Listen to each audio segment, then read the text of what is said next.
Good morning, everyone, and thank you for joining us today. My name is Tracy Bryson, and I'm the mental health lead for the Superior North Catholic District School Board. I'm joined this morning with Deana Renaud, who is the mental health manager for the Superior Greenstone District School Board. Deana's going to start us off in a good way this morning with a land acknowledgement, and then I'll move into introducing our panel. Thanks so much, Tracy. Anytime we gather in a space of learning, it's so essential for us to pause and reflect on history of the lands in which we work, play, and learn.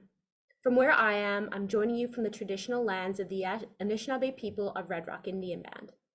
Today, my feet are planted in Red Rock, a ways down the river from the current reservation of Lake Helen. But I've learned that Indigenous peoples occupied this very spot generations before settlers arrived and sparked the Nipigon River log drive. If I look across the bay from where I am, there are pictographs from the first peoples who used these waterways for transport, fishing, hunting, and living. It is so important for all of us to learn the truth of the history in Canada and to ensure that we are taking steps towards reconciliation. I want to acknowledge the people in treaty areas in our region in which we work, Treaty 9, Treaty 3, and the Robinson Superior. I also want to acknowledge the unceded territory and all Indigenous peoples, including the Anishinaabe and Métis. I want to acknowledge the spirit, the ancestors, and the people, past, present, and future, and the incredible contributions of First Peoples to the world that we will build walking alongside each other together. Back to you, Tracy. Thanks, Deana. So now, without further ado, we would like to introduce our presenters. We are grateful that Steve and Emma are here to share their knowledge and expertise with us today. Steve and Emma are a part of the Youth Cannabis Awareness Program. This important program supports adults, parents, guardians, and professionals involved in the lives of youth. Informed by protective factors contributing to youth mental health, the Youth Cannabis Awareness Program provides a multifaceted approach to increase knowledge and skills supporting positive youth development. The Youth Cannabis Awareness Program aims to minimize risks associated with cannabis use by providing youth and adults involved in youth lives with the most accurate and unbiased information. Our other presenter is Chantal Vallerand. Chantal is the Executive Director of Drug Free Kids Canada. Drug Free Kids Canada is a national registered charity whose mission is to reduce the prevalence of problematic substance use by youth. Her work engages parents and youth to have ongoing non-judgmental dialogue about substance use to promote healthy decision-making and reduce cannabis and other substance-related harms. Deana and I are so incredibly grateful to all of the participants for joining us today, as well as our presenters. We are confident this will be a great use of your time. Just one quick housekeeping item. You will note that there is a question and answer box. Please know that you do not have to wait for the question and answer portion of the webinar. You can write questions and answers at any point, and we will get to those. Thank you so much, Chantal, Steve, and Emma, for joining us today. I will pass it over to you. Well, thank you very much, Tracy. And as you mentioned, my name is Steve Keller. I'm the curriculum developer of online platforms and programs for the YMCA's Youth Cannabis Awareness Program. And again, joining me this morning, we have Emma Schmitz. Do you want to take a moment and introduce yourself there, Emma? Morning, everyone. Thanks for having me on today. As Steve mentioned, my name is Emma Schmitz, and I'm the Education and Awareness Coordinator for the province of Alberta, working for the YCAP program. Absolutely. And we very much look forward to sharing the information that we have today. For the first part of this presentation, you're going to be seeing quite a bit of data. We've done really a sort of deep dive into research from about 2016 all the way up to last year, looking at sort of changes in the landscape, behaviors, perceptions, and uses of cannabis, and a little bit on other substances we'll touch on in relation to cannabis. Now, we do like to take a moment to acknowledge where we collected resources from. These included the Canadian Student Tobacco, Alcohol, and Drug Survey, or CSTADS, the most recent cycle completed in 2019, with a new cycle that is currently ongoing.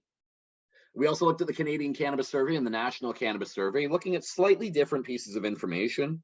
Now, the reason that we looked at all of these different surveys is that they do report different numbers and they do report slightly different percentages, but they do show trends and they show patterns that we like to sort of communicate what those mean and why they're important to understand when supporting youth. We also took a look at the Alcohol and Drug Survey done nationally here in Canada, the post-secondary tobacco, alcohol, and drug survey, as well as the Canadian Perspective series or survey series, which took place during the COVID-19 pandemic, particularly in 2020 and 2021. Now, again, you're going to see a lot of numbers, a lot of graphs. Don't worry too much about trying to focus on the numbers so much as what the takeaway messages are, which we will help you with. For instance, one thing that we've learned across multiple surveys is that the average age of initiation of cannabis use for youth is around 14 years old. Now, this is younger than what young adults report, which can be somewhere in the 16 to 17 year range, versus adults over age 25 who say their first time was around 18 to 20, which would suggest that the age has gotten younger versus previous generations. But the age of 14 is also consistent with the national average of 13 and a half years old for alcoholic beverages. Now, keep in mind, this is an average. We have presented for communities in Northern Ontario in the past that have had youth trying cannabis for the first time at 10 years old, 11 years old, 12 years old. And regardless of how young it is, this is why we encourage parents and educators not to wait until that point of legalization. Sometimes people say, well, why don't we wait till they're 19? It's because the research shows we know they're using before, and everyone listening to date recognizes that.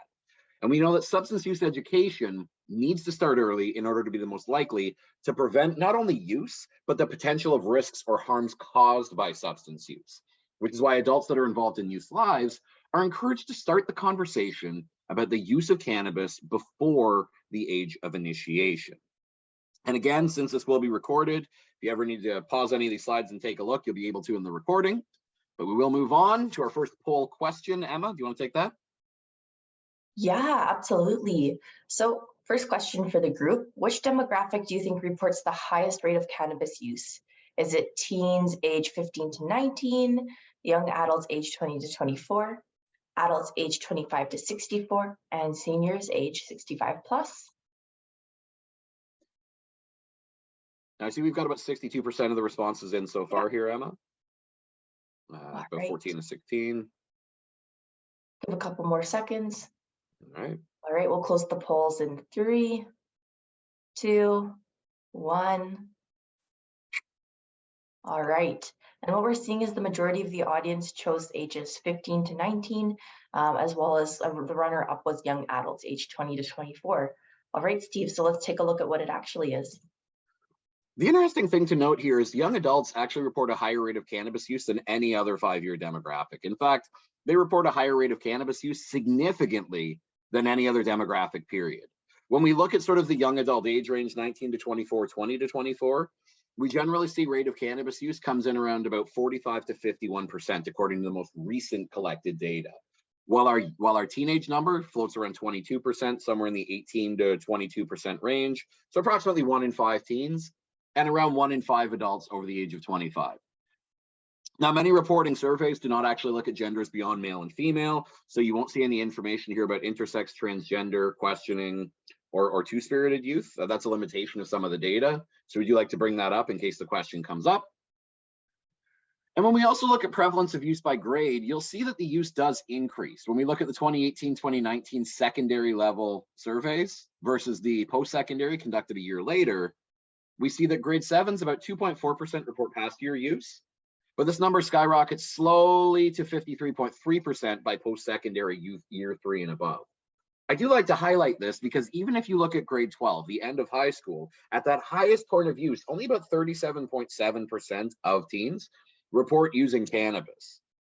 Now, there's a misconception among young people and sometimes among parents that everyone is using cannabis. This can be attributed to something like a confirmation bias. When we think about cannabis use, we tend to think about the people we see using. It does also have something to say with youth about peer selection, in that if they're interested in use, they will seek out other people who are using. And if they're interested in thinking about it, they'll think about the groups of people they know who do. This can pass along that misconception that everyone is using. So if instead we can remind young people that the rate of use is actually much lower than they realize, this can help them make their own decisions about cannabis use, as opposed to basing their decisions to use on if they think the people around them are consuming cannabis. And there are risks to be considered with that, as some youth may experience harms of cannabis use while others may not. So trying to base your experience on someone else's can be a risky decision. Emma? All right, so cannabis use amongst teens aged 12 to 17, was it cut in half, decreased slightly, increased slightly, or doubled after legalization?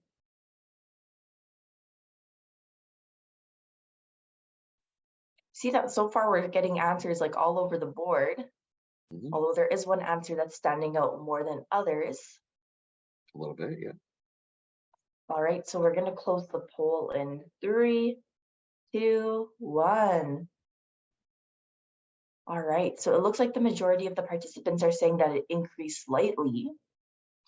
They would indeed be correct here. When we actually looked at consumption among underage youth, that 12 to 17 demographic, we saw there wasn't really a pattern in provinces. Some provinces reported a significant increase like BC. Some like Nova Scotia reported a decrease. Ontario, there was a very slight increase. But really the pattern here to note is that there isn't one. Rate of use among young teens did increase slightly after legalization, but not notably. There was a fear after legalization that this would drive up or double the use of cannabis, and that because it was available, underage youth would use it all the time. But if you ask a young person if legalization would affect them, most of them understand that it doesn't, because it's still illegal for a young person to consume, possess, purchase, sell, steal, or have anything to do with cannabis. So the law didn't change its availability to young people. We did see a slight increase, but not as significant as some people may believe. Now, if legalization didn't play a factor into making youth use cannabis, we have to consider the other factors that may drive youth decision around substance use. These include things like pleasure. People talk about the fact they have fun when they're high. There's the experimentation, they get curious. There's the social aspect. Again, if someone's interested in using, they may seek out others who do and begin using sort of as a way of developing social groups. There's the idea of coping, turning to substance use like cannabis in response to stress or trauma or depression or anxiety, which can in itself be risky. As we know, THC and cannabis can actually cause anxiety and panic attacks, and in some cases worsen symptoms of social anxiety disorders. And we also have perceived medical uses. Now, we always mention in our program that any youth or any person, period, considering any medical uses of cannabis certainly should consult with a healthcare provider. We saw research from the University of Calgary a couple of years ago that actually said 3/4 of college-age youth who say they use cannabis medically don't actually tell their doctor or consult with their doctor about using cannabis for these purposes. So they're self-medicating as opposed to looking into potential alternative options, which may be not just safer, but actually more effective to whatever's causing them issues in their life. Now, when we look at reasons for non-use, these include fear of consequences, adverse effects to the body and mind, the stigmatization of those who choose to use, opinions or values around substance use, as well as a general lack of interest. And it's important to understand both sides of these. And when having discussions with youth, even asking them if they do use, what made them start or why do they continue to use? And if they don't use, getting them to consider the reasons that they don't. It helps to evoke a sense of empathy and that we can respect people who choose to use for their decision to do so, just as much as those who use will not judge someone else for not using. That's why these two sides really need to be understood clearly, as it creates a more full conversation. Emma? All right, so teens and young adults that use cannabis have reported using the same amount, using less, or using more during the COVID-19 pandemic. Now, Steve, before you learned this content, like, what do you think would have been the answer? I would have said using more. I used to work in a gambling program, and when I moved over, it was early in the pandemic, and we saw that behavioral dependencies like gambling and gaming were increasing significantly during COVID. And we'll talk maybe about the reasons of that in a bit, but that would have been my guess. What about you? I honestly thought the same, using more, and kind of my reasoning behind that was like a lot of people were off work and had kind of the free time. I remember just like, talking to, young people around my age. There were so many people that were, just at home quarantining, but also partying alone because they were bored and didn't really have other things to do. Their lifestyle had been disrupted, right? Absolutely. All right, so I'm seeing that the answers are starting to come in. We're going to close the poll in 3, 2, 1. And it looks like the audience feels the same way as Steve and I, more or less. We see that the majority have said that they think people were using more, which is absolutely correct. It absolutely is. Now, early in the pandemic, interestingly, we did see a decrease reported by teens. 38% said they used less, 31% said they used more early in the COVID pandemic. Now, keep in mind, the research I'm showing you here is from April 2020, which is the first month to about June 2020, the third month, after lockdown and isolation procedures. And one of the reasons that youth cited for not using cannabis was they weren't around others who were using anymore, and they couldn't access it from their dealers or their illicit sources. Now, as the pandemic continued, what we actually saw was when it was more available and they get their hands on it again, we saw that 46% reported an increase, only 27% reported a decrease. So this was a significant swing, and you notice it was far greater with teens than it was with adults over the age of 25. And even young adults, for that matter, reported a significant increase as well. And these trends did continue even last year. Now, if we were to look at why that happened, Emma, you kind of touched on these factors already. There's the idea of boredom, there's the lack of a regular schedule. Stress and anxiety came up as common reasons people reported for increasing cannabis use. Additional research also showed that individuals at risk for increased consumption were also more likely to report loneliness, concern about their financial future, worsening mental health, heavy episodic drinking or cannabis use that already existed. An interesting one for teens and young adults was working in a job that increased the risk of contracting COVID-19. So if they worked in a service center like a grocery store, a Walmart, a department store, something like a restaurant, somewhere where they're constantly interacting with people, there was that fear of contracting COVID, they may have turned to using cannabis or other substances to deal with the anxiety associated with that. So what we really saw here in essence was that lack of healthy alternatives and healthy coping strategies, which I'm sure we'll touch on a little bit more later, really led to an increased use of substances during the pandemic. And like I said, we saw that with risky behaviors as well. Emma? All right. So we're going to be talking about substance use by young people. So do you think that cannabis is the first, second, or third, or fourth most used substance by youth in Canada? And get the poll started up.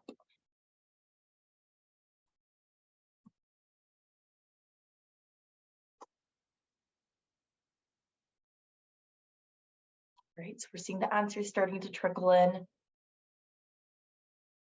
We'll close the poll in 3, 2, 1. So we're seeing that the majority said second, but there's also quite a huge faction that chose first as the answer. Let's see if that's correct. And Now indeed, the correct answer, oh, sorry, go ahead. I was going to say, and indeed it is the second. We find that alcohol is the first most commonly used substance by youth in Canada, whereas cannabis is the second. Tobacco typically tends to be the third, and then other substances tend to be fourth. Although it does differ for different demographics. They find that for people that are over the age of 25, tobacco is the second most commonly used substance and cannabis is third. Anything else you'd like to add on that, Steve? The one thing I do add here is there are some people that see this tobacco number and they're surprised it's so low. Generally, tobacco use is either measured in current use or past 30-day use in a lot of these surveys. Just because nicotine is such an addictive substance, they find that people who are using now are far more likely they were still using a year ago. But those who've tried to quit, like they're not currently using. So the tobacco number is always sort of a little bit different than the others. So this number could actually be higher if it was scaled the same way as cannabis and alcohol. Now, we also know when we combine tobacco and alcohol in combination with cannabis, there are additional risks to be considered. And we know that while 33% of Canadians over 16 say they don't mix cannabis and alcohol together, about 26% say they do rarely, 27%, sometimes 14% say always. Now, there are risks to consider with mixing these two substances together, as they can increase or sort of compound the effects of one another, which can lead to an increased risk of alcohol poisoning or even cannabis poisoning, which can be characterized as delusions, hallucinations, heart palpitations, fever, nausea, vomiting, panic attacks, anxiety attacks. Consuming both before driving increases the risk of being involved in a fatal collision by 40 times. And we also know that both these substances can act as diuretics, which can make the effects of hangover and burnout significantly worse when the person becomes significantly dehydrated. Now, 69% of Canadians say they don't mix tobacco with cannabis. 6% say rarely, 7% say sometimes, 17% say often. Mixing tobacco obviously introduces far more carcinogens and cancer-causing agents, which increases physical risk. And the majority of Canadians don't actually mix cannabis, and this vast majority, over 90%, never mix cannabis with illegal opioid stimulants, prescription opioids, sedatives, illegal stimulants, or illegal hallucinogens. Now, the risks of mixing cannabis with many of these other substances is that THC can sometimes delay the onset feeling of impairment from other drugs, which may lead a person to consuming more than they normally would, which can increase the risk of overconsumption, overdose, and in the case of harder substances like fentanyl, can result in fatality. Emma? All right. So talking about methods of cannabis consumption, which of the following methods of cannabis consumption do you think are the most popular amongst youth in Canada? Do you think it's eating, dabbing, smoking, or vaping? Now, with dabbing, I always like to give a little bit more information because it's not always the most well known. Dabbing is when people choose to use cannabis concentrates. Typically, they'll use it either in like a dab pen or on a dab rig, which is kind of almost like a water pipe in a way. Typically, they have to heat up these dabs or these concentrates to very, very high temperatures, either using nails or pieces of glass. And what happens when they put these nails or the piece of glass on top of the dabs is that it creates vapor, and then people then are able to inhale the vapor. It is quite a complex process. So we're going to close the poll in 3, 2, 1. And I do see so far that nobody has chosen dabbing as the most popular form of consumption. And I can totally understand why. It is quite complicated, like I mentioned. So the majority of the audience suggested vaping. And then I see that edibles are coming in at second place. All right, Steve, let's take a look. Interesting thing here is that smoking dried leaf products still remains far and away the #1 method of consumption. In fact, in 2020, it was estimated in Ontario that for every $10 that was spent on cannabis products, $7 of that went towards dried leaf and pre-rolled substances. So we know that the smoking method of cannabis is still #1. Overall, what is surprising is edibles are actually done by more Canadians than vaping. But with teens, we did see vaping come in a little more popular than edibles this past year. This is important to note because different methods of consumption can expose a user to different levels of active ingredients. In the case of vaporizers or vape pens, we may see potencies of THC well into the mid-90s versus dried leaf products whose potency is only around 15 to 30%. So these greater levels of THC can cause greater psychoactive effects, and different methods of consumption can expose the user to different risks. So it's important to understand each method, as this is important in reducing its potential harms. Emma? All right, so when we're looking at the reasons why youth suggested that they drove after using cannabis recently, what do you think is the most common reason? Was it that they didn't have alternate transportation? They simply just didn't feel impaired? They didn't think that they would get caught? They thought that they could drive safely, or they didn't have far to go? Answers are starting to stream in. Now, Steve, if you heard of this question before learning the content, what do you think the answer would be? I lived myself in a very small town. I probably would have said like not having far to go. I mean, most people were kind of all congregating in small areas. What about you? Honestly, like where I grew up, like all of these answers would have been said at some point by people in my community. Cannabis use was quite common. So I think at some point during my teenage years or even during university, at least, I would have heard at least all of these answers once. Mm-hmm. All right, so we're seeing that the poll is starting to get populated. Right now we have a little bit of a split between two of the answers, but I think we can stop the poll in 3, 2, 1. All right, and it looks like we didn't get a tiebreaker, but the audience is kind of stuck between the idea of not feeling impaired or the idea that they thought they could drive safely. All right. Now, keep in mind, the 5 responses you see here are actually the 5 most common that were given, period. And the #1 indeed is that the individual doesn't feel impaired. We point this out if you're working with anyone who's a little bit older, your senior students, your grades 11s and 12s who are getting their driver's license.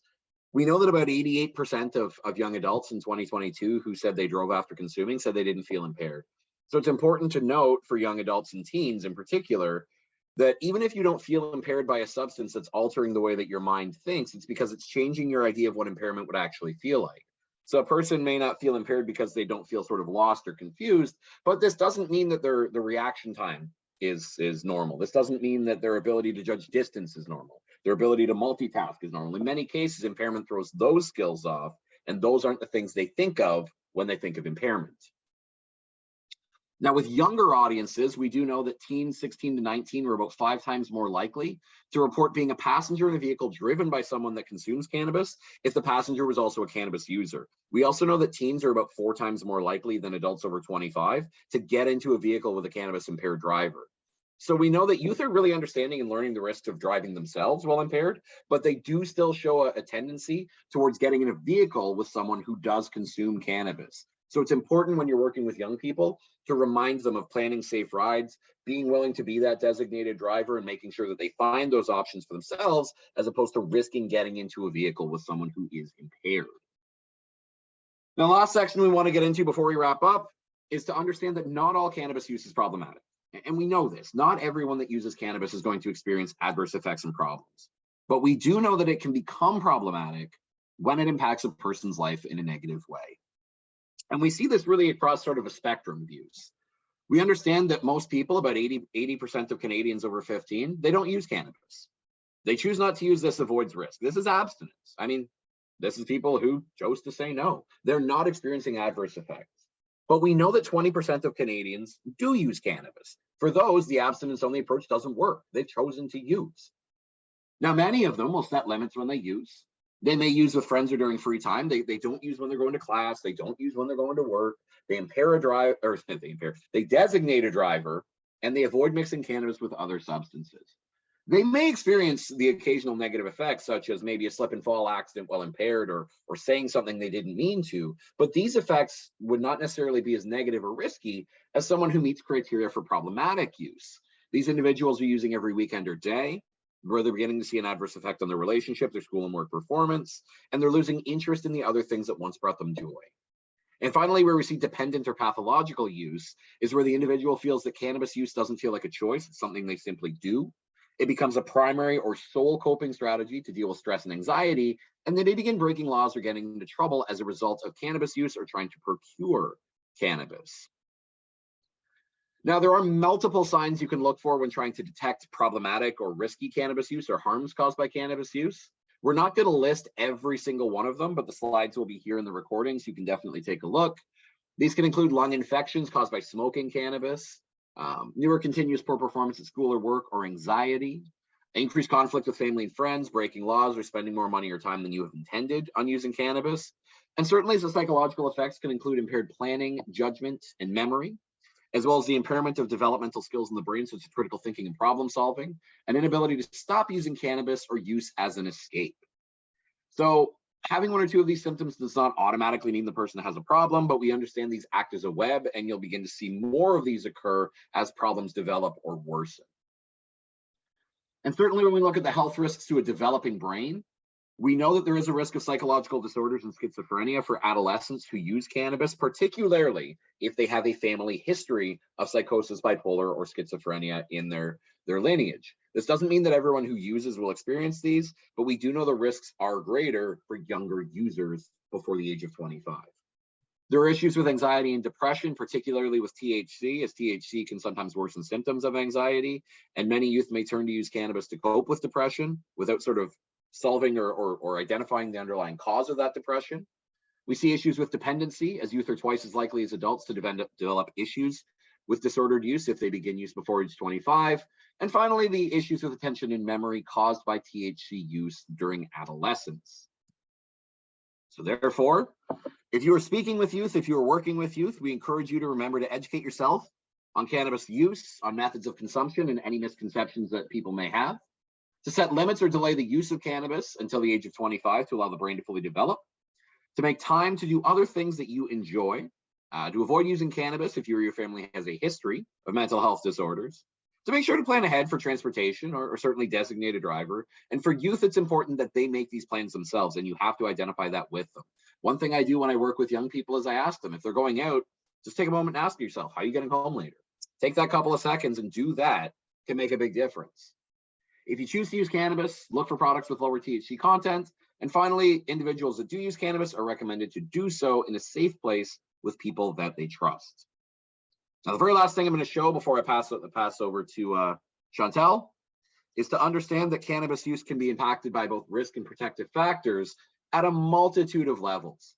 These include community factors such as the availability of cannabis and favorable laws towards cannabis use, peer use of cannabis, negative school climate, or a lack of engagement in the community, low quality parental monitoring. This does not mean you have to see your kids every single day, but it means the monitoring and connection you have is based in quality, that you can spend time and trust to be able to have healthy dialogue with each other, which will be coming up in the next several slides from Chantal. We also have childhood trauma, the use of cannabis prior to the age of 15 and then definitely before the age of 25, and the use of cannabis as a coping mechanism. All of these can act as risk factors, increasing not only the use of consumption, but the risk of harms being experienced. So protective factors can include pro-social opportunities, clear and healthy standards for behavior, quality family monitoring and caregiver monitoring, clear and healthy standards for behavior, and finally for the individual, developing and promoting resilient temperament and healthy alternative competencies and coping skills to deal with stress and anxiety. Now, I know that we covered a lot of data today, so I do want to thank you for sitting in. Like I said, the recording will be made available, so you can check out the slides at any time. And I will be passing over the microphone and the video to Chantal to take the second half. Thank you all very, very much. Thank you. The last slide that we just saw was mentioning protective factors as parents and strong family ties. And I'm a mother of 2 teenagers myself, 14 and 17. And I know that sometimes you may think, what's the use of me really taking the time to speak, because they don't really listen to me. All they care about is listening to some influencer on TikTok or talking to their friends. That's what's has the most influence on their behavior or their beliefs. And I'm here to tell you that, interestingly, we do a tracking study every 2 years, and parents do make a difference. When we ask kids who is your most reliable source of information on substance and substance use, year in and year out, kids tell us that parents are the most reliable source of information. And that may surprise you, but 67% of teens across Canada are saying that parents are the preferred source of information. And then that's followed by school at 56%. And surprisingly, friends are at 26%. So I think that, the key message here is reliable source of information. So they trust that when you go to them, you actually doing it from a place of love and that you care about them. And maybe their friends are more like, why don't you do this with me? I did it yesterday. There was no harm. It was super fun. They may not believe that actually comes from a place of love, and that they are that their friends are as concerned about their health that our parents would be. So I'm here to encourage you to have those conversations. In the next couple of slides, I'm going to give you tips on how to start those conversations. And we know that it works, because when we're also asking parents that have engaged in those conversations, if they've noticed a positive impact, 95% of parents who reported having conversation with their child about substance say that it had a positive influence on their child behavior. So keep at it and start the conversation. It has to be an ongoing conversation, and it will have a positive impact. So, and we're here to help. So let me share a couple of tips and strategies on how to actually have those conversations. So when we're talking about discussion strategies, when talking about either cannabis or any substances, actually, what's important is that you're coming at it from an evidence-based position, a fact-based position. All of the data that we've shared with you is a starting point. Some of the things that you've learned today could be, for example, that, the average age of initiation across Canada for alcohol is showing at 13. You can validate that information with your teen and being able to say, I was just in a webinar today and they said that the average age of initiation alcohol is 13. Is that something that you agree with? Is that something that you've witnessed? It's a matter of approaching your kid with the information that you have learned, or some information that you've found on reliable sources. And it just shows that you respect their time, and that you make them feel like they can talk to you and that you'll understand, because you're coming at it with curiosity as opposed to coming at it with judgment. Another thing that we're advising, and one thing I want to say about that, when we're talking about fact-based and evidence-based and coming at it from curiosity, if you don't, and even if you don't have all the answers, that's 100% okay to start the conversation and saying, that's a good question. I don't know the answer. Let me find out, or let's go and find out together. There's lots of websites that you can consult. One of them is Drug Free Kids Canada, but you can go on Health Canada, you can go on YMCA. There's a bunch of resources that's also going to be shared with you at the end of the presentation today that you can go and consult with your teen. Because at the end of the day, if you don't have those conversations, they will have them with somebody else. And if you want them to have credible sources of information and being able to be in a safe space and have those conversations, it's best that, you know, they can come to you and have those conversations with you, because they'll find some information elsewhere. So that's what I wanted to add on to that. Set goals. So Steve previously talked about where they are on the spectrum of usage, and you know, have they started to use, if they haven't, are they curious about it, or are you concerned that maybe their use now is turning into a problematic situation? Setting goals as to what you're trying to convey in this conversation, what you're trying to find out is important, so you don't get lost in the conversation, and you're also sharing what you're trying to do with your kids. So yeah, so try to, before you actually sit down with your kid, have some time to think about, what is it that I'm trying to say today? And by the end of the conversation, being able to revisit those goals and say, have I achieved what I was trying to do?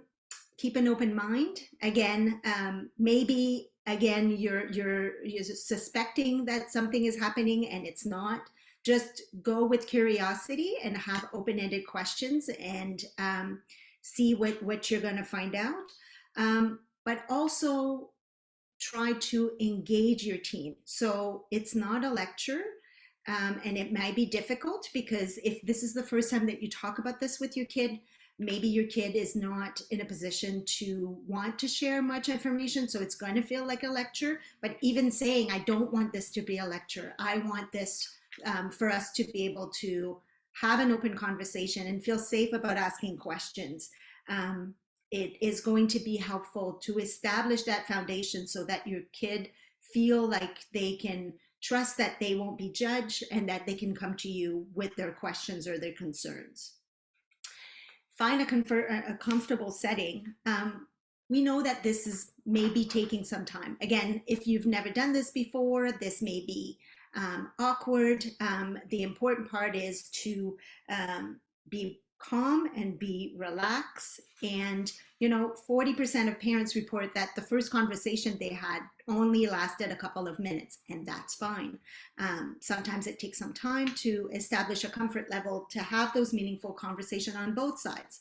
So there's plenty of opportunities to be able to share those things, but just make sure that, you know, you pick a time and a place where you're both going to feel safe and at ease to be able to talk. So maybe, you know, we often talk about the dinner table. Maybe the dinner table is not the best place, because maybe there's younger siblings there or older siblings, and the kid that you're going to be talking to is going to feel judged or going to be intimidated. Find a place where you're both at ease to be able to talk. And I've mentioned it before, identify where on the continuum of use the youth is. So are they experimenting? Have they not experimented? Are they regular user? That's going to help guide what kind of conversation you need to have, and what's the best way to support your youth. Also, one thing I forgot to mention at the beginning, I often talk about parents when I'm referring to having those conversations. Here, it's about parents with a capital P. So it's anybody really that plays an important role in a kid's life and play maybe a parental role. So it's about engaging conversation with the youth around you. So you could be a grandparent, you could be an uncle, you could even be a teacher, an educator. So those strategies apply to anybody that plays that role in the kid's life. So often we're approach and say, well, how soon should I start? What is the age appropriate conversation I should have with kids?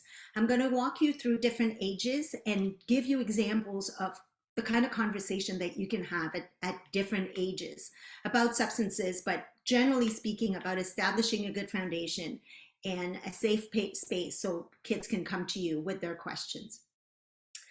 Toddlers, that may seem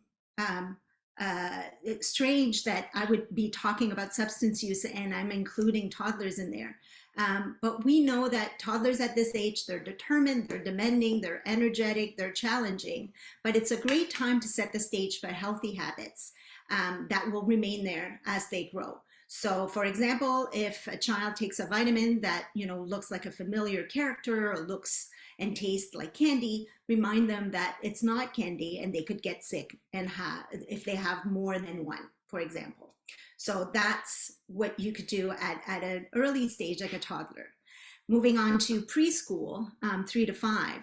At this age, children are more aware of their surroundings. They love fantasy and make-believe and tea parties and dress up. They will notice everything that is going on. So if you have a child going through this phase of development, you will need to get used to the question, as you may know, why and how and why not. Focus on how good it feels to be healthy. You know, what can you do because you're healthy? You can play, you can run, you can jump, you can ski, and remind your kid how they feel when they're sick and, you know, cannot do these things.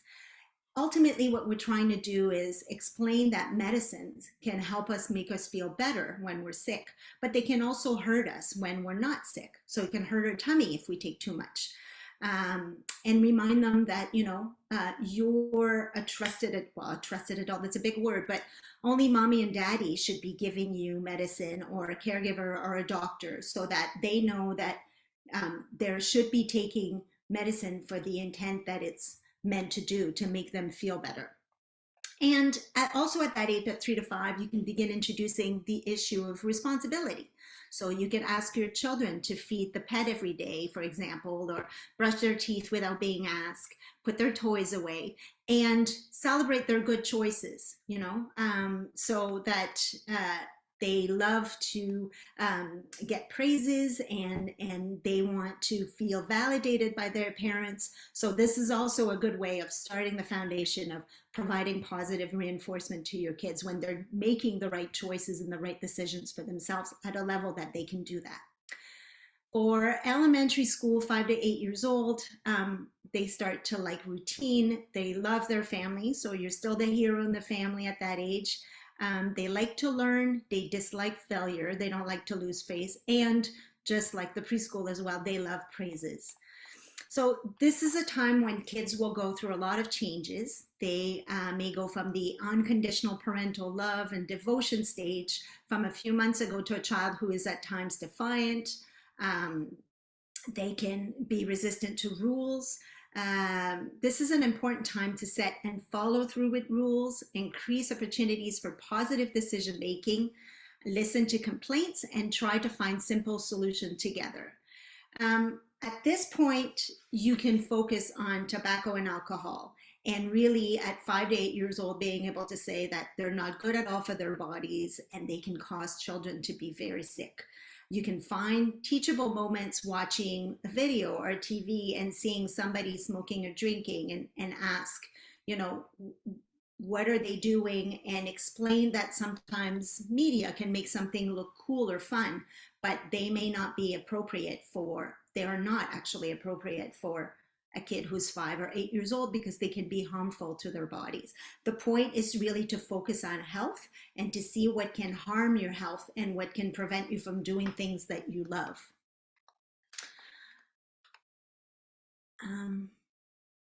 Sorry, I'm just going to switch slide. Middle school, 9 to 12 years old. So all of a sudden our kids are independent, but they're also vulnerable, they're emotional, very much self-absorbed and inquisitive. Tweens are engaging and interesting. This is at a time where they may feel torn between the safety and security of family and the excitement of being with friends. So at this stage, tone is everything. Again, setting up a good foundation to be able to encourage this ongoing conversation with your kids. Think discussion, not lecture. Ask them calmly what they know about drugs and what they see most often in their school and community, and actively listen to what they say. At this stage, we're also encouraging you to focus on smoking, alcohol, and cannabis, as these are most often the first substances that tweens will try. What do they know? Where do they get this information? How do they know it's reliable? Again, going back to making sure that they know where to find reliable information, and hopefully establishing that you can be one of those sources. And again, you don't have to be the expert. You may not know all the answers, but being able to be that place where they can come and ask questions. It's okay to say, to tell you the truth, I'm not completely up to date on that one, but maybe we can find out more together. And at this stage, it's also important to be aware of the impact of your own actions. They're watching you, they're modeling you, and they will let you know if there's a discrepancy between what you're saying and how you're acting. So just be aware of your own action and the modeling effect that you have on kids. You know, it's important also at this age to be clear and realistic, and put some consequences. So there's some rules in our family. We all agree to those rules, and these are the consequences if it doesn't happen. And again, just like in previous stages, celebrate good choices. You know, praise them when they make good decisions and they do healthy activities for themselves. High school, 13 to 18 years old. This is a pivotal age, the most exciting, and maybe, if I may say myself, the most challenging for parents. Teenagers are developing their own individuality, ideals, and dreams. They may be passionate about a cause and you know, a sport or anything else that interests them. All of a sudden, they're all about hockey or all about tennis or all about music. This is a very good time, if you haven't had a chance to start the discussion, to pick a time and make sure that you together talk about substances, but also respect the fact that they may not be ready to talk about this. It's okay to say, okay, this may not be a good time, but you know that I want to talk to you about this. So how about, you know, we revisit this in a couple of days. So and alcohol, again, nicotine and cannabis are most widely consumed substances by teens. And as we know, the popularity of vaping is also increasing. Spend some time talking about this. What are their opinions about that? Why do they feel this way about that? Get to know their friends and get to know what they're passionate about. Develop an interest in them. Ask them about it. You know, remind them of the importance. We've talked about it at the toddler stage about the importance of not taking medicine that is not prescribed for them. We know that 11% of Ontario high school students have used prescription drugs in a recreational way. Talk to them about the presence of fentanyl in some of the street illegal drugs. You know, the importance of, sorry, my dog is in the background. It's important that they understand the risk inherent with taking medicine that is not prescribed for them. And hopefully you have introduced those concepts before at previous ages, but if you haven't, it's a great time to start. Lastly, college and university students. You don't stop being a parent when your kids turn 18, 19. Some of them may leave home to go and work, have their own job, live in an apartment. Some of them may go away to university. It's important to stay in touch. It's important to see how they're doing. This may be the first time that they actually have to deal with stressful situation, like, you know, having to fend for themselves, do groceries for themselves, pay the rent, or, you know, have high stress with exams. Check on them to see how they're doing mentally. Check on them to see what are they doing to cope with stress. All of a sudden, you know, these substances are legal for them when we're talking about alcohol and when we're talking about cannabis. Just make sure that they have established a healthy way of dealing with stress, and check on them and make sure that they know that they can still come to you. Okay, some practical tips I've shared about starting a discussion. Also, a discussion when I was talking about is a 50-50 exchange. So how do you go about showing that you're listening? Timing is important. I've shared with you that, you know, when a kid comes home and you suspect or you know that, you know, they're high or they're drunk, and you're very upset because you had established rules and that's not what they're supposed to do. They may be coming from a car that all of a sudden you're suspecting that they were with somebody who was impaired.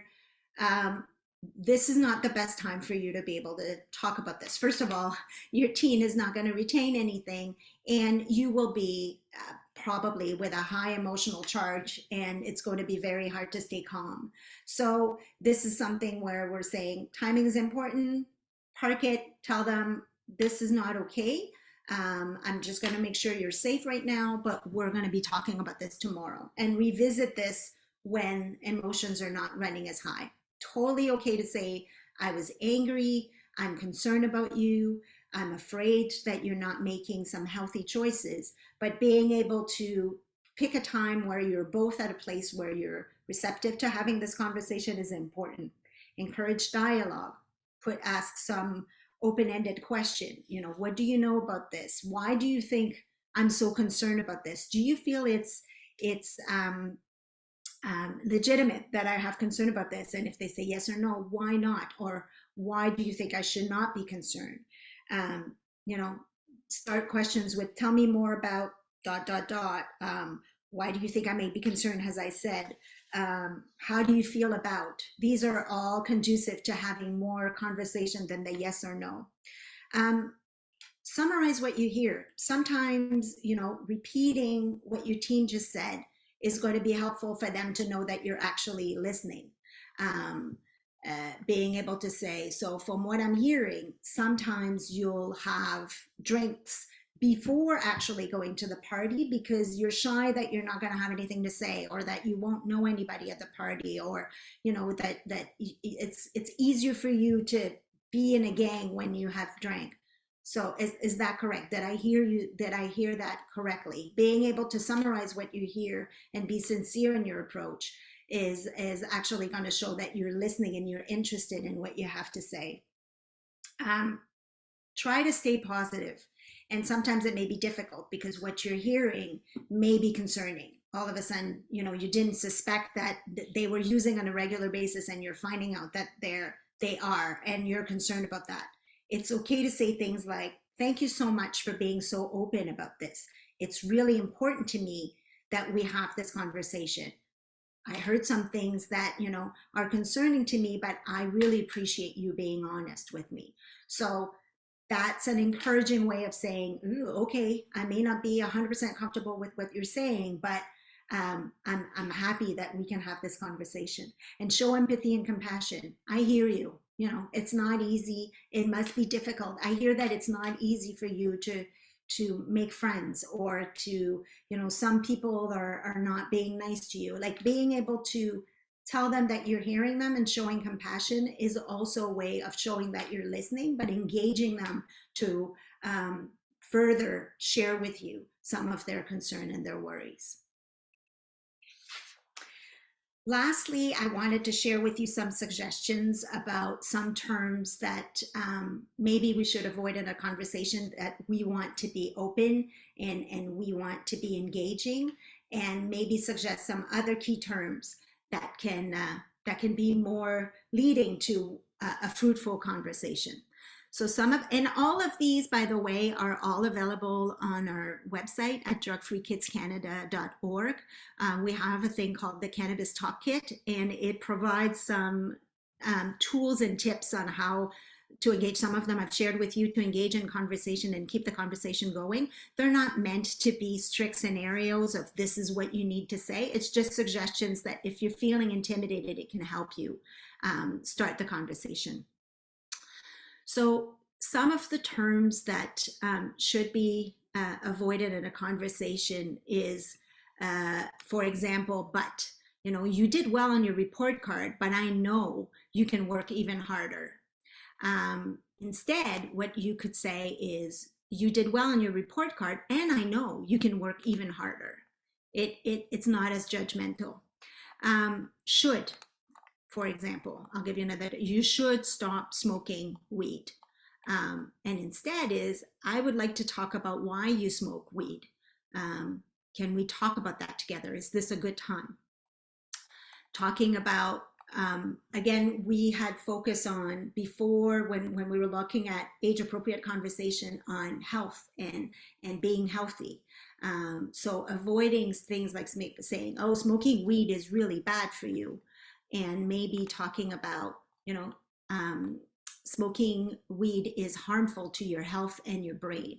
And we know that the brain doesn't fully develop until the age of 25. Steve has also commented on that. So being able to share that our concern is rooted in science. And we know that brain doesn't develop until 25. So that's why we feel that it's harmful for them if they decide to use weed. Stupid, maybe instead we can use unhealthy, again, focusing on the healthy, on the health aspect. Right? So smoking weed is a stupid choice, and saying smoking weed is unhealthy for you, and that's why I'm concerned. Disapprove, instead concern, right? I disapprove of the people you hang out with. I'm concerned about the group of friends and worry that they may not be your best influence, maybe more conducive to a fruitful conversation than just saying I disapprove. And lastly, disappointed versus worried. So the example I had is, I don't have my example, but basically I'm worried, like instead of saying I'm disappointed with your, with the fact that you're smoking weed, is saying I'm worried about, the fact that you're smoking weed, or I'm worried about the fact that you decided to come home late last night, although we had talked about a curfew. It's more rooted in, again, when I was saying that kids are saying that parents are their most reliable source of information, and I lead it by saying, because they know that it comes from a place of love. It's normal for a parent to be worried. It's normal for a parent to be concerned. And it's also okay to share those feelings with your kids, instead of being disappointed, to say, I'm worried about you. I'm worried about the choices that you've been making lately. I think that concludes the tips and tools that I had to share with you today. As I said, there's lots more on our website. And I think I will turn it over to either Deana and Tracy for questions now. Yeah, we do actually have a question that came in. So the question is, I've always thought that it would be better for my kids to get used to drinking at home where I can keep tabs on them. But a part of me worries that this will make it seem like I'm encouraging them to drink. Is there any research on this? That's a good question. Actually, there is research about allowing teens to drink at home. So some parents may think, you know what, if they're home, at least I will monitor, I will know what's going on. And, some of the comments that we have heard as well from other webinars is the fact that parents are saying they will be more responsible drinkers. By the time they leave my home, there's not going to be any binge drinking because they've been used to drink in a contained environment. Actually, research shows that it's not the case. The kids are not more responsible drinkers because they were allowed to drink in the context of home. And actually, it normalizes usage, right? So all of a sudden it feels like it's okay for them to drink, and maybe, and kids are not as conscious of the risk inherent to either smoking weed or drinking at a young age on the impact that it may have on their brain, because all of a sudden it's okay and it's normalized to have it at home. So parents know best, and we're not here to tell parents exactly how to go about, providing a safe environment for their kids. But it's important to be able to at least share the information on the risk inherent to using, and also being in a place to know that research doesn't back the fact that if you're allowing your kids to use at home, they will be more responsible users down the line. Steve, did you have anything else to add to that? I think for the first question, I think you summed it up very, very well. We talk about, obviously, a safe space is helpful for youth in that you're not really, you're not sort of telling them it's okay to use in a space that they don't feel safe, right? With strangers in places that they don't feel comfortable doing so. But otherwise, I would echo what you're saying there as well, Chantal. It's one thing to give them a space whereby they can use safely, but that's not necessarily going to mean it will curb or limit or like remove risk altogether. And I think that's a point that comes up in harm reduction a lot, is that people, how do I put this? I think people look at harm reduction and want it to mean harm removal. And it really doesn't. It means you're lowering risk. But ultimately, the only way to really avoid risk for a young person is not to use a substance. But because we know abstinence-only approaches, they don't work because they take away agency of choice.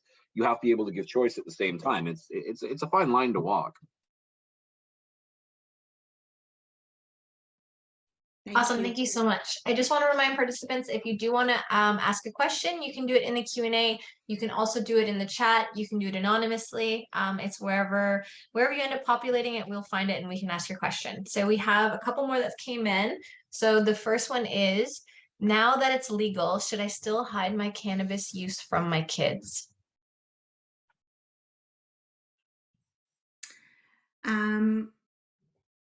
Again, this is there's no playbook on exactly how everything should be done, and we're not here to dictate.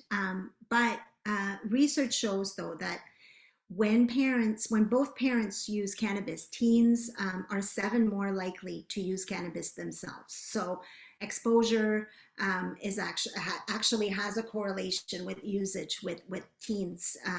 And again, there's several factors that can explain that. They can either model what they've seen, particularly in a situation where if their parents are using cannabis as a way to cope with stress, for example, and have commented on that, that's a modeling that can happen with their kids, and knowing, well, if it's good for them, it may be good for me. And as I've mentioned, because the brain doesn't fully develop until 25, there are risks for kids to be using cannabis, and for parents to be able to share those risks with the teens and being able to explain. There's also the whole aspect of kids coming into contact with cannabis and not knowing when we're talking about edibles, for example, right? So safe storage is super important because there has been an incidence of higher hospitalization rates with kids that are younger than 12 that accidentally, ingested a brownie, or because parents can be baking themselves and leaving it on the counter, not purposely, but kids not knowing the difference will actually have it. So the importance of safe storage is really important in a household where you have younger kids as well as animals. Not a good idea for them to be in contact with that. So I would say that it's important to be having informed discussions about cannabis and cannabis usage by adults in the house. It's not a matter of judging, but it's just making sure that kids have the proper information so that we keep them the most safe possible. Steve? One thing I would add, and this is a conversation I've had with adults in the past as well, is another thing that you want to consider is not only are they seeing you use, but what are they seeing you do about your own use, right? I mean, if you're telling youth about the importance of designating a driver, but then you're picking up your keys after having 3 or 4 glasses of wine, or if you're picking up your keys and getting in the car after you've taken some edibles or taken a few pulls from a vape, you're not modeling sort of effective behavior. But the other issue is you're modeling sort of very negative and harmful and risky behavior, right? And not only that, but you're also putting yourself at risk. So one of the conversations that I often have with adults is the importance of these harm reduction strategies. They matter for youth. But 25 is not a golden arch. It doesn't mean after the age of 25, there's no risk of cannabis use. And so one thing I often remind parents of, especially if they're using, is that these harm reduction strategies aren't just things that kids need to understand, it's things that they need to understand as well. If we talk about the risks of co-use of alcohol and cannabis, for instance, and we know that this is a significant risk with adults just as much as it is with young people. It's being able to have that conversation, not just because you care about their well-being, but you want to show you care enough about yourself as well. to be willing to make those steps and be willing to sort of protect yourself. Again, with youth that are using, there's that idea of being willing to help. If they're going out, if they're not in a space that's at home, being willing to help them find a designated driver and finding a backup plan if necessary. But again, that's not just with them, it's with you as well. So, and not only about mapping, but it's about keeping yourself safe too. And I think sometimes that gets forgotten in the discussion with parents. We focus on wanting the harm reduction strategies for kids, but then you'll see someone go to a bar and they're like, well, I only had 3 beers, I'm probably good to drive home. But they'll tell their kid, if you have one, you better call someone. So. Thank you so much for that. We actually have one more question, and it is, even if it's not great, vaping does seem better than smoking. Is this true? So, as I've mentioned, the prevalence of vaping has increased significantly with youth. We were in a place a couple years ago where nicotine addiction was on the decline with our kids. The kids weren't smoking cigarettes as much anymore across Canada. And all of a sudden we're seeing that, you know, the popularity of vaping has made that accessible again. There's a couple points that I'd like to make about that. Kids, one of the things that we want is our kids to be informed and ask the right questions and making sure that they're making the right decisions. So one of the things that needs to be asked always is, what am I taking? Do they know what they're taking, right? So vaping can be nicotine, vaping can be cannabis. Understanding what they're vaping and where it's coming from and when it was purchased, so that they developing that critical sense and making sure that they're not just taking anything is one of the things that's important. And that's why it can be dangerous, because it's very hard to know exactly what they're taking, the content of what they're taking. And as well as, if kids are being initiated to cannabis through vaping, the potency is so much higher than just, you know, what we were used to as a generation, but as well as what you would have in regular cannabis that you would roll up in a joint and smoke. Potency can go up to 97%. So if kids are being initiated through vaping, that's very dangerous. So the whole idea, notion that vaping is safer than smoking, there's a lot of nuances to it. If you're a regular smoker as an adult and has been, you know, smoking packs a day, and you want to eventually quit and reduce your consumption, and you're turning to vaping, that may be a very good solution for you. That was the whole point of vaping in the first place. It was to help you quit. It's a different scenario when it's an initiation for kids to all of a sudden start smoking. It's not a cessation anymore. So that's why the comparison is not valid. You can't say, oh, it's safer than smoking. It's actually safer to not use it at all. 1 out of 2 people addicted to nicotine is going to die from it. So let's just make sure that kids know what they're taking, but also know that it is not safer than smoking, because there is a high chance of addiction with it. Steve? And I know this came up a little bit a while ago too, but there's a trade-off with THC and vaping, in that you're not burning the plant matter, so you're not burning the carcinogens from the cannabis flower, which is another sort of aspect of the harm reduction with the tobacco plant. But the trade-off is the chemicals in a vape juice haven't really been tested for long-term effects. So sometimes I'll get people that'll say to me, well, there's no research that says there's long-term risks of vaping. And I go, well, of course not. It doesn't exist, because vaping hasn't been around for very long, right? You think about how long cigarettes were widely accepted before someone finally realized, but you know what? We think maybe these might have something to do with lung cancer, right? And that wasn't immediately known. It wasn't immediately recognized. With vaping chemicals and vaping products, we don't have long-term research on their effects. And over time, we see more additives that we see in vapes are all of a sudden being pulled, and all of a sudden being banned, and all of a sudden not being allowed, because we're seeing correlations between them and potential lung illnesses.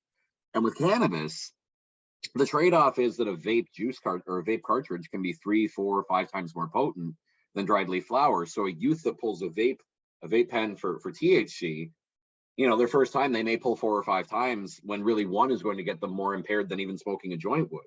So they're more likely to find themselves experiencing overconsumption or cannabis poisoning. So there's a trade-off there, and again, you're perhaps removing some of the risks of the physical harms, but possibly taking on others, while increasing the risks of psychological and mental health risks when it comes to vaping with cannabis. This is why it's generally recommended that those high THC potency products like extracts, dabs, and vapes are not used by youth before the age of 25. And I know some provincial regulators, Emma could have spoken to this in Alberta, but I know she had to step away. They were mentioning one of the issues they were seeing with illicit vape cartridges was the buildup of broken glass and glass shards in the cartridge themselves. And of course, then youth would be inhaling these and not knowing this is what they were getting. You know, low potency chambers, poorly built. In some cases, some distributors will even do things like put in fiberglass or broken glass into a product to give this effect, like it causes like more of a burning sensation in the throat or the mouth. Makes people think that the effects are stronger when really it's shards of like microscopic small shards of glass that are entering the skin, which can cause different infections. So it's to say one is safer is a misconception, I would say.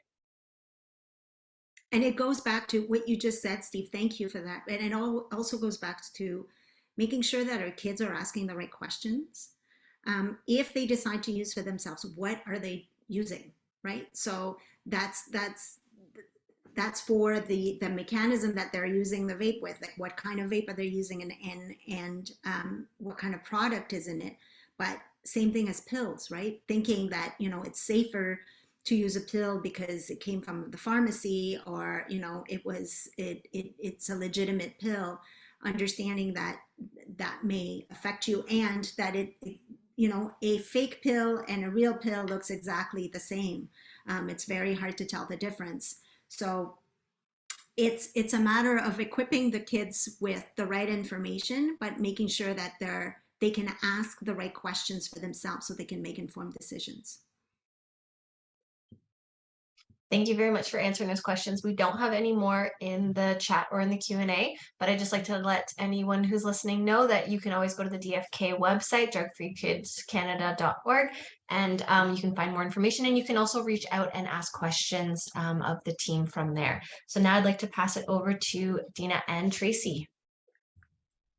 Thanks, Casey. Just in closing, wanted to extend my gratitude to Steve, Chantal, Emma, Tracy, and Casey for contributing to this incredible presentation today. In the Northwest region, we've noticed a significant increase in substance use in children, youth, and families. And both Superior Greenstone and Superior North Catholic school boards understand that substance use and addiction are challenging problems we face. We're committed as a region to support students through the challenges of substance use, to help learners and families navigate all of the things associated with these challenges. We are really here to support all students, to create safe spaces for everyone to learn, and we'll connect students and families with the appropriate services and supports so that they can be successful in school and in life. In our schools, we're engaged in health promotion around substance use and addiction. We have resources in our buildings to support students directly, and we also have established pathways to get them to services in our communities and beyond. So the resources are going to be pasted in the chat box, but wanted to highlight our crisis response services. Also to highlight North of Superior counseling programs and Delico Anishinabek Family Care, their mental health and addictions teams, who are our two main service providers for mental health and addiction supports for both adults and children in the region. We also have our incredible mental health and addictions nurses who provide services to all of our schools, both boards in the region.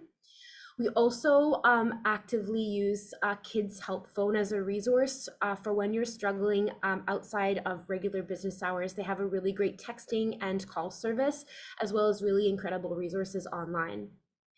If you're concerned about a potential overdose or require immediate attention, you need to contact 911 or go to the nearest emergency department. We also, in the chat box, wanted to outline some really incredible online resources if you're looking for some more information, including the Kids Help Phone website, the Centre for Addiction and Mental Health, School Mental Health Ontario, the Canadian Centre on Substance Use and Addiction, and of course, Drug Free Kids Canada, who was really instrumental in putting on this workshop for parents today. So wanted to again extend my deepest thanks to Drug Free Kids Canada. Your organization has been incredible to work with and provided us with some really incredible resources. We do hope you'll take a second to fill out the survey. It's going to populate in your browser at the closing of the webinar, and it really helps us to continue to provide webinars with relevant information for parents. Finally, want to thank all of the participants for attending today, and we hope that you've learned something new and have some new strategies to use. Thanks very much. Thank you. Thanks, everybody.